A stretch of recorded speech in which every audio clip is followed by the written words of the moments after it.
Student, मैं Pradeep sir class first year में आरोह भाग 1 बुक से आपको लेसन नंबर 4 गद्य खंड में विदाई संभाषण, जिसके लेखक हैं बाल मुकुंद गुप्त। तो आज हम लोग इसकी रीडिंग करेंगे। विदाई संभाषण। माय लॉर्ड, अंत को आपके शासनकाल का इस देश में अंत हो गया। अब आप इस देश से अलग होते हैं। इस संसार में सब बातों का अंत है। इससे आपके शासनकाल का भी अंत होता। चाहे आपकी एक बार की कल्पना के अनुसार आप यहाँ के चिरस्थायी वायसराय भी हो जाते हैं। वायसराय का अर्थ होता है कोई राजा, ठीक है, किसी देश का राजा। किंतु इतनी जल्दी वह समय पूरा हो जाएगा, ऐसा विचार न आप ही का था न इस देश के निवासियों का। इससे जान पड़ता है कि आपके और यहाँ के निवासियों के बीच में कोई तीसरी शक्ति और भी है, जिस पर यहाँ वालों का तो क्या आपको भी काबू नहीं है। बिछड़न समय बड़ा करोड़ोत्पादक होता है। आपको बिछड़ते देखकर आज हृदय में बड़ा दुख है। माय लॉर्ड, आपकी दूसरी बार इस देश में आने से भारतवासी किसी प्रकार प्रसन्न न थे। वे यही चाहते थे कि आप फिर न आवें, पर आप आए और उससे यहाँ के लोग बहुत ही दुखित हुए। वे दिन रात यही मनाते थे कि जल्द श्रीमान यहाँ से पधारें या यहाँ से चले जाएं। पर अहो, आज आपके जाने पर हर्ष की जगह विषाद है। जो भारतवासी ये चाहते थे कि लॉर्ड कर्जन भारत से चला जाए, लेकिन आज उनके जाने पर भारतवासी दुखी हैं। अहो, आज आपके जाने पर हर्ष की जगह विषाद होता है। इसी से जाना कि बिछड़न समय बड़ा करोड़ोत्पादक होता है, बड़ा पवित्र, बड़ा निर्मल और बड़ा कोमल होता है। बैरभाव छूटकर शांत रस का आविर्भाव उस समय होता है। माय लॉर्ड का देश देखने का इस दीन ब्राह्मण को कभी इस जन्म में सौभाग्य नहीं हुआ। इससे नहीं जानता कि वहाँ बिछड़ने के समय लोगों का क्या भाव होता है। पर इस देश के पशु पक्षियों को भी बिछड़ते समय उदास देखा गया है। एक छोटी सी स्टोरी द्वारा बाल मुकुंद गुप्त ने बिछड़ने का वर्णन किया है कि एक बार शिव शंभू के पास 2 गाय थीं और दोनों गायों में एक बहुत अधिक बलशाली थी और एक बहुत अधिक कमज़ोर थी। तो बलशाली गाय कभी कभी अपने सींगों से कमज़ोर गाय को टक्कर मारती थी। एक दिन वह टक्कर मारने वाली गाय पुरोहित को दे दी गई। पुरोहित हम लोग जानते हैं, जो पूजा अर्चना करते हैं, किसी के घर में जाकर कथा पाठ, सुंदरकांड का पाठ, पूजा पाठ कराते हैं। तो उस पुरोहित को दे दी गई। दुर्बल गाय उसके चले जाने से प्रसन्न नहीं हुई, वरंच उस दिन वह भूखी खड़ी रही, चारा छुआ तक नहीं। माय लॉर्ड, जिस देश के पशुओं के बिछड़ते समय यह दशा होती, यानी जिस देश के पशुओं में आपस में इतना प्रेम है, सोचो वहाँ के निवासियों में कितना प्रेम होगा। वहाँ के निवासियों की कैसी दशा हो सकती है, इसका अंदाज़ा लगाना कठिन नहीं है। आगे भी इस देश में जो प्रधान शासक आए, अंत में उनको जाना पड़ा। इससे आपका जाना भी परंपरा की चाल से कुछ अलग नहीं। तथा आपके शासनकाल का नाटक घोर दुखांत है। यानी जितना समय भी आपने शासन किया है, वह शासन सभी भारतवासियों के लिए दुख का समय था। और अधिक आश्चर्य की बात यह है कि दर्शक तो क्या, वह स्वयं सूत्रधार भी नहीं जानता था कि उसने जो खेल सुखांत समझकर खेलना आरंभ किया था, वह दुखांत हो जाएगा। जिसके आदि में सुख था, मध्य में सीमा से बाहर सुख था, उसका अंत ऐसे घोर दुख के साथ कैसे होगा। आँख मंडी खिलाड़ी समझता है कि दूसरों को अपनी लीला दिखाता हूँ, किंतु पर्दे के पीछे एक और भी लीला में की लीला हो रही है, यह उसे खबर नहीं होती। इस बार बम्बई से उतरकर माय लॉर्ड, आपने तो इरादे जाहिर किए थे, जरा देखिए तो उनमें से कौन कौन से पूरे हुए। आपने कहा था कि यहाँ से जाते समय भारतवर्ष को ऐसा कर जाऊँगा कि मेरे बाद आने वाले बड़े लाटों को वर्षों तक कुछ करना ना पड़ेगा। वे कितने ही वर्षों सुख की नींद सोते रहेंगे, किंतु बात उल्टी हो गई।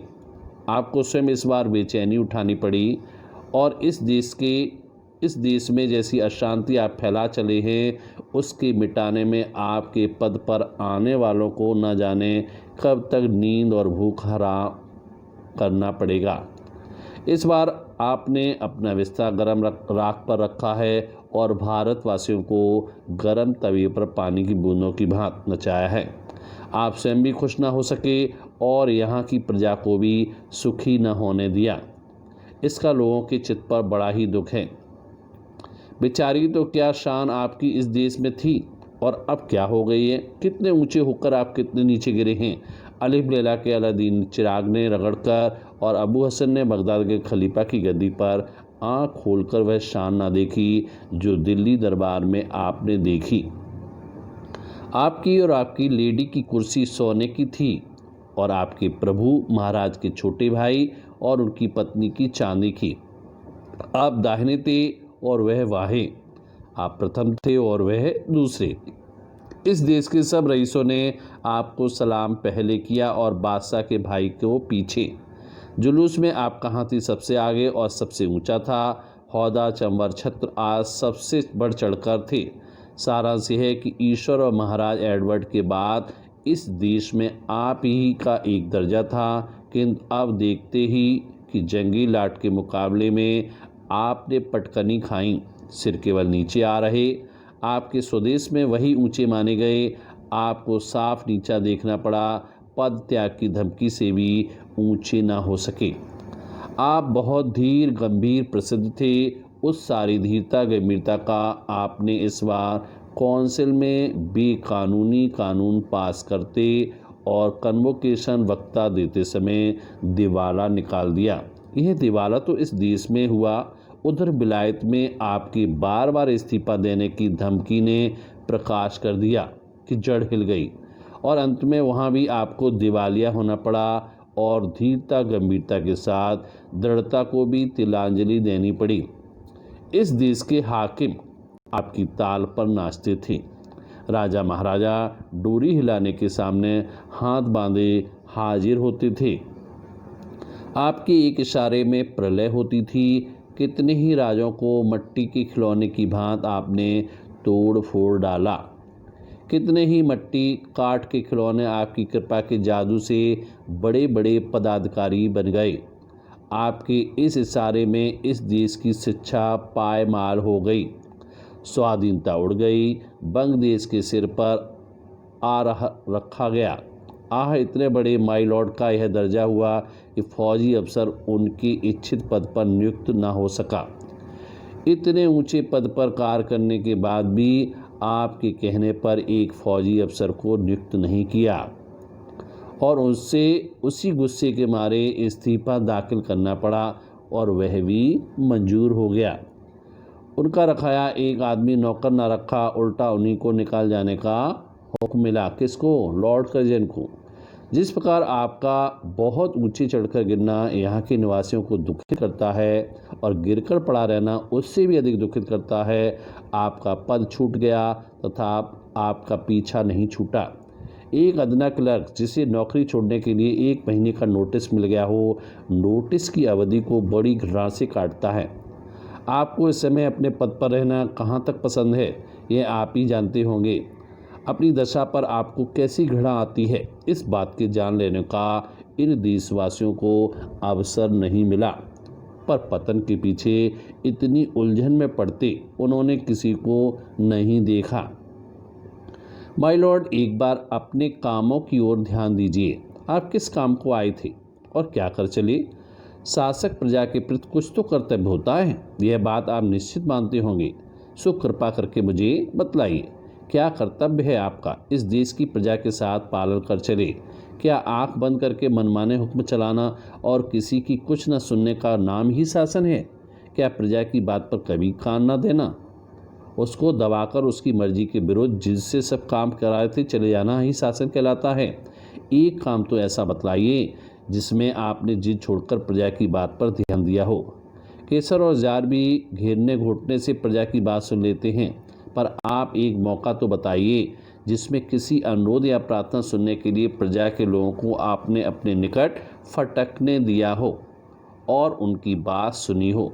नादिर शाह ने जब दिल्ली में कत्लेआम किया तो आसिफ जाह ने की तलवार गले में डालकर प्रार्थना करने पर उसने कत्लेआम उसी दम रोक दिया, पर 8 करोड़ प्रजा के गिड़गिड़ाकर विच्छेद न करने की प्रार्थना पर आपने जरा भी ध्यान नहीं दिया।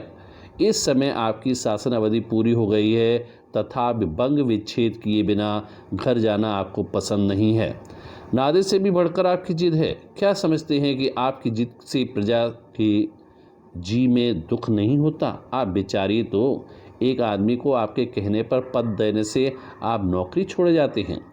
इस देश की प्रजा को भी यदि कहीं जाने की जगह होती तो वह नाराज होकर इस देश को छोड़ ना जाती? ये देखिए नादिर शाह की लॉर्ड कर्जन की फ़ोटो दिखाई गई है। यहाँ की प्रजा ने आपकी जिद का फल यही देख लिया। उसने देख लिया कि आपकी जिस जिद ने इस देश की प्रजा को पीड़ित किया, आपको भी उसने कम पीड़ा दी, यहाँ तक कि आप स्वयं उसका शिकार हुए। यहाँ की प्रजा वह प्रजा है जो अपने दुख और कष्टों के पीछा परिणाम का अधिक ध्यान रखती है। वह जानती है कि संसार में सब चीज़ों का अंत है, दुख का समय भी एक दिन निकल जाएगा। इसी से सब दुखों को झेलकर पराधीनता सहकर भी वह जीती है। माय लॉर्ड, इस कृतज्ञता की भूमि की महिमा आपने कुछ न समझी और यहाँ की दीन प्रजा को श्रद्धा भक्ति अपने साथ ले जा सके, इसका बड़ा दुख है। इस देश के शिक्षितों को तो देखने की आपकी आँखों को ताब नहीं। अनपढ़ गूंगी प्रजा का नाम कभी कभी आपके मुंह से निकल जाया करता है। उसी अनपढ़ प्रजा में नर सुल्तान नाम की एक राजकुमार का गीत गाया जाता है। एक बार अपनी बिशत के कई साल सुल्तान ने नरवरगढ़ नाम के एक स्थान में काटे थे। वहाँ चौकीदार से लेकर उसे ऊंचे पद तक काम करना पड़ा था। जिस दिन घोड़े पर सवार होकर वह उस नगर से विदा हुआ, नगर द्वार से बाहर आकर उस नगर को जिस रीत से उसने अभिवादन किया वह सुनिए। उसने आँखों में आंसू भरकर कहा, प्यारे नरवरगढ़, मेरा प्रणाम लें। आज मैं तुमसे जुदा होता हूँ। तू मेरा अन्नदाता है। अपनी विपद के दिन मैंने तुझ में काटे हैं। तेरे ऋण का बदला मैं गरीब सिपाही नहीं दे सकता। भाई नरवरगढ़, यदि मैंने जानबूझकर एक दिन भी अपनी सेवा में चूक की हो तो यहाँ की प्रजा की शुभ चिंता ना की हो, यहाँ की स्त्रियों का माता और बहन की दृष्टि से ना देखा हो तो मेरा प्रणाम ना ले। नहीं तो प्रसन्न होकर एक बार मेरा प्रणाम ले और मुझे जाने की आज्ञा दे। माय लॉर्ड, जिस प्रजा में ऐसे राजकुमार का गीत गाया जाता है उसके देश में क्या आप भी चलते समय कुछ संभाषण देंगे? क्या आप कह सकेंगे, अभागे भारत, मैंने तुझसे सब प्रकार का लाभ उठाया और तेरी बदौलत वह शान देखी जो इस जीवन में मेरे लिए असंभव थी। तूने मेरा कुछ नहीं बिगाड़ा, पर मैंने तेरे बिगाड़ने में कुछ कमी नहीं की। संसार के सबसे पुराने देश जब तक मेरे हाथ में शक्ति थी, तेरी भलाई की इच्छा मेरे जी में कभी न थी। अब कुछ शक्ति नहीं है जो तेरे लिए कुछ कर सकूं, पर आशीर्वाद करता हूं कि तू फिर उठे और अपने प्राचीन गौरव और यश को फिर से लाभ करे।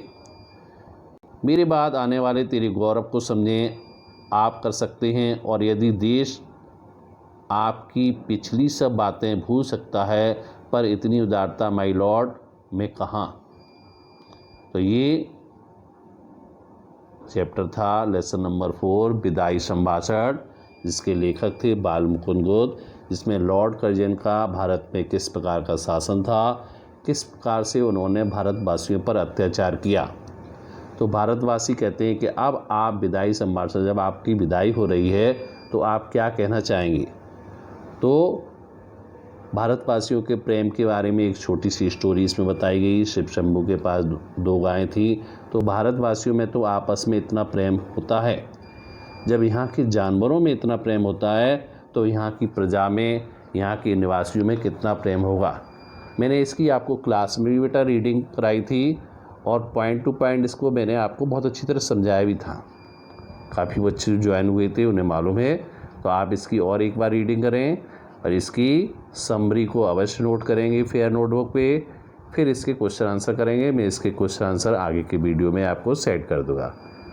Okay, thank you, have a nice day.